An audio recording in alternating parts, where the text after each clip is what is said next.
Now when Sanballat heard that we were building the wall, he was angry and greatly enraged, and he jeered at the Jews. And he said in the presence of his brothers and of the army of Samaria, "What are these feeble Jews doing? Will they restore it for themselves? Will they sacrifice?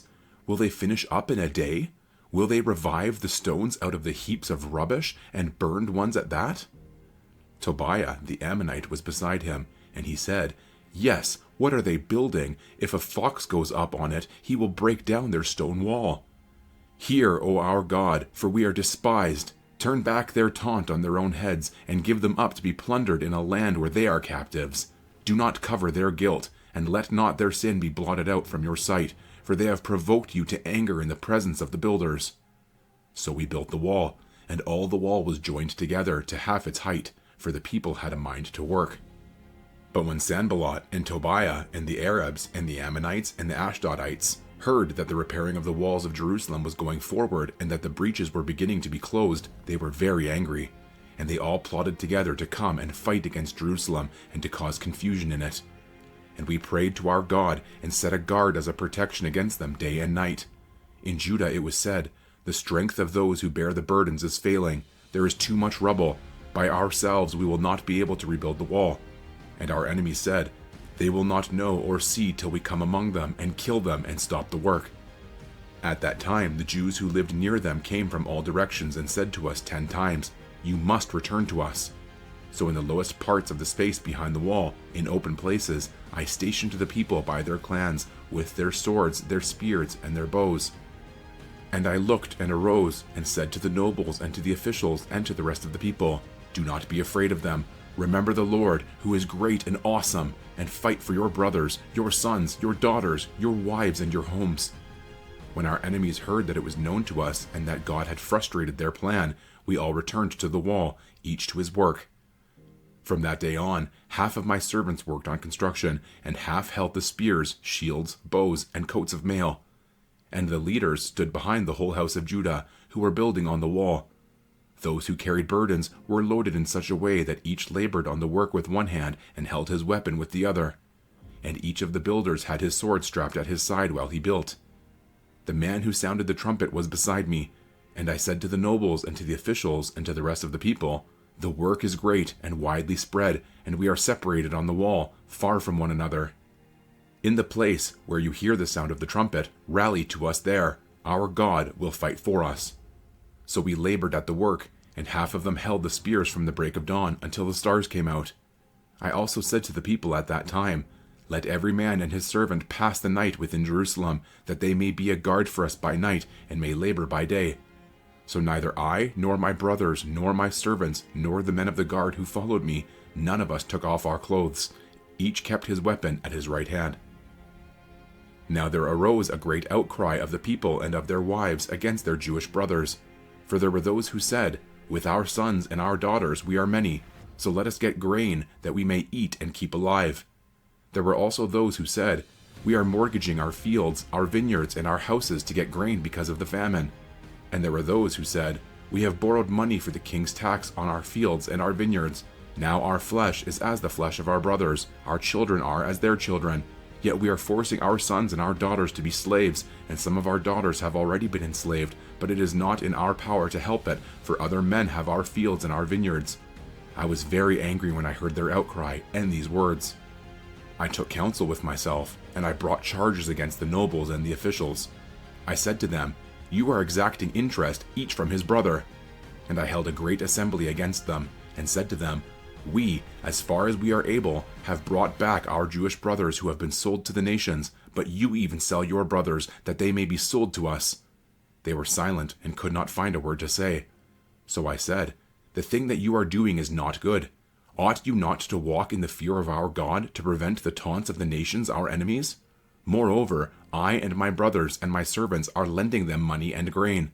Let us abandon this exacting of interest. Return to them this very day their fields, their vineyards, their olive orchards, and their houses, and the percentage of money, grain, wine, and oil that you have been exacting from them." Then they said, "We will restore these and require nothing from them. We will do as you say." And I called the priests and made them swear to do as they had promised. I also shook out the fold of my garment and said, So may God shake out every man from his house and from his labor who does not keep this promise. So may he be shaken out and emptied." And all the assembly said, "Amen," and praised the Lord. And the people did as they had promised. Moreover, from the time that I was appointed to be their governor in the land of Judah, from the 20th year to the 32nd year of Artaxerxes the king, 12 years, neither I nor my brothers ate the food allowance of the governor. The former governors who were before me laid heavy burdens on the people and took from them their daily ration, 40 shekels of silver.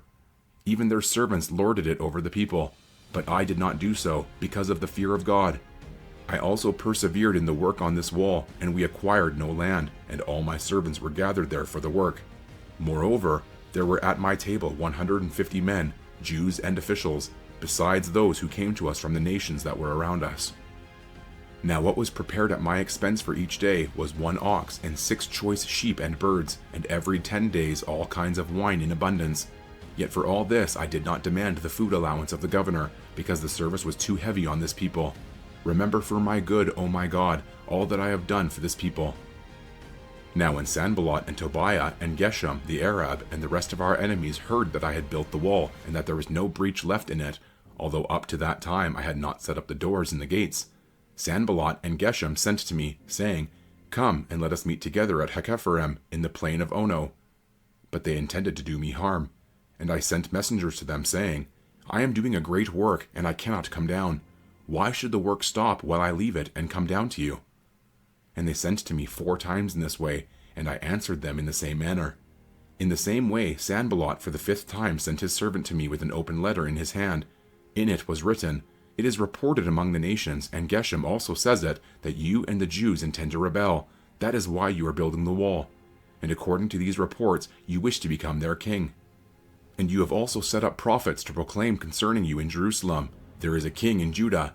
And now the king will hear of these reports. So now come and let us take counsel together."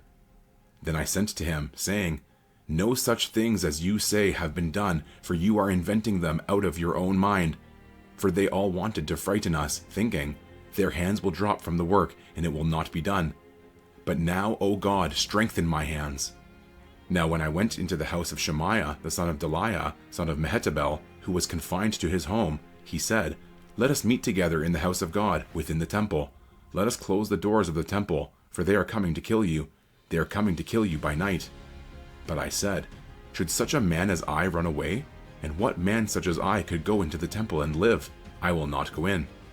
And I understood and saw that God had not sent him, but he had pronounced the prophecy against me because Tobiah and Sanballat had hired him. For this purpose he was hired, that I should be afraid and act in this way and sin, and so they could give me a bad name in order to taunt me. Remember Tobiah and Sanballat, O my God, according to these things that they did, and also the prophetess Noadiah and the rest of the prophets who wanted to make me afraid. So the wall was finished on the 25th day of the month Elu, in 52 days. And when all our enemies heard of it, all the nations around us were afraid and fell greatly in their own esteem, for they perceived that this work had been accomplished with the help of our God. Moreover, in those days the nobles of Judah sent many letters to Tobiah, and Tobiah's letters came to them. For many in Judah were bound by oath to him, because he was the son-in-law of Shechaniah the son of Erah, and his son Jehohanan had taken the daughter of Meshullam the son of Berechiah as his wife. Also they spoke of his good deeds in my presence, and reported my words to him. And Tobiah sent letters to make me afraid.